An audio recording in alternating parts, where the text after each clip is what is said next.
छोटा सा गांव, और वो पंडित जी हरिद्वार की यात्रा कर रहे थे। गांव के एक नगर सेठ को पता चला कि हमारे पंडित जी हरिद्वार जा रहे हैं। नगर सेठ ने विचार किया कि मैं तो इस उलझन से जा नहीं पाऊंगा, आचार्य जी जा रहे हैं। तो जेब से 100 रुपये निकालकर पंडित जी के हाथ में देते हुए कहा कि भूदेव, मेरी ओर से गंगा जी को ये प्रसाद चढ़ा देना, मैं तो नहीं जा पाता हूं, तो इतना आप कर देना। ठीक है बेटा। और वो पंडित वहां से निकला, यात्रा कर रहा था। यात्रा करते करते मार्ग में एक भूखा व्यक्ति मिल गया। उसकी वेदना देखकर उस ब्राह्मण का दिल रो दिया। बोले, इसको भूखा छोड़कर मैं कैसे आगे जा सकता हूं। पास में ही एक दुकान थी, भागा। वो सेठ ने 100 रुपये दिए थे, जेब में पड़े थे, कुदक रहे थे। तो कहते हैं कि 90 रुपये का सामान आया, लेकर वो थाली में आया और उस व्यक्ति को भोजन कराया। और वो ब्राह्मण वहां से गंगा जी की ओर आगे बढ़ गया।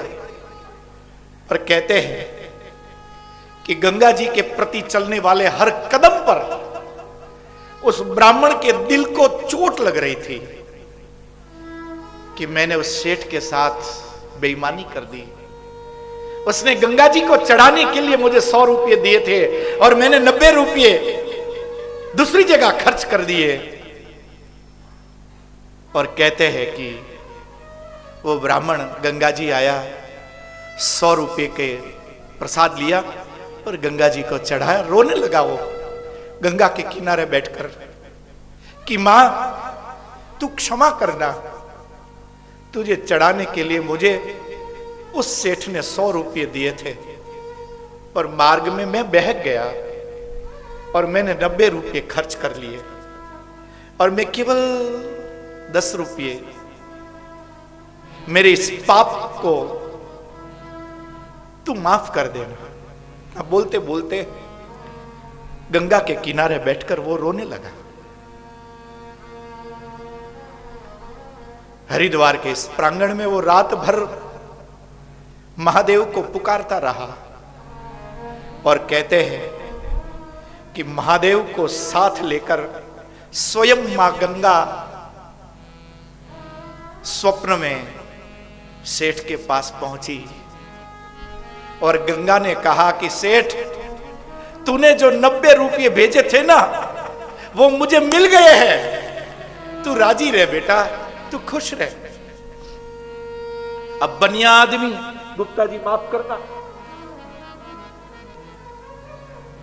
वो अब राह देखे कि आने दो पंडित को। 10 रुपये मेरे खा गया, 100 रुपये चढ़ाने के लिए बोला था, 90 ही चढ़ाया। गंगा ने खुद ने कहा। जैसे ही वो ब्राह्मण अपने नगर वापस आया तो कहते हैं कि सेठ ने पकड़ा उसको। पंडित होके, ब्राह्मण होके अधर्म करते हो तुम। ब्राह्मण समझ गया कि वो रोने लगा। सेठ क्षमा करना, मैं बहक गया था। बोले, मैंने 100 रुपये दिए थे और तूने केवल 90 रुपये चढ़ाए, 10 कहां गए। और कहते हैं कि जब ये सुना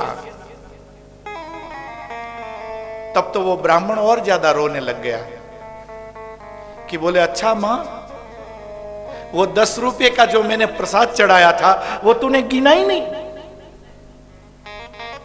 और वो जो 90 रुपये का मैंने रास्ते में किसी को भोजन कराया था वो तूने गिन लिया।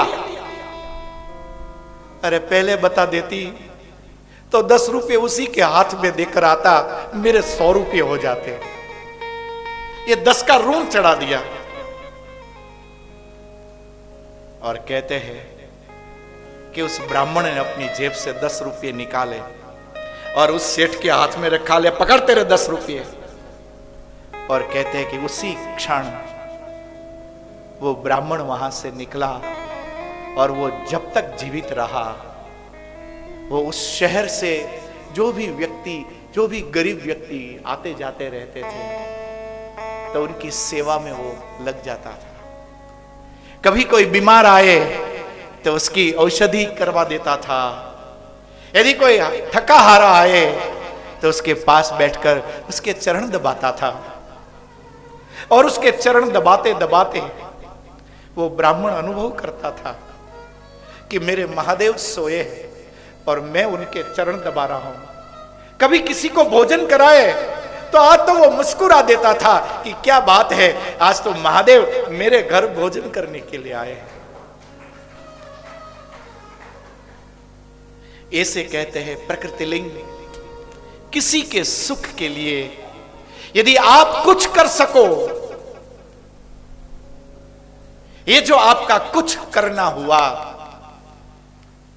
इस आराधना को कहते हैं प्रकृति लिंग की आराधना।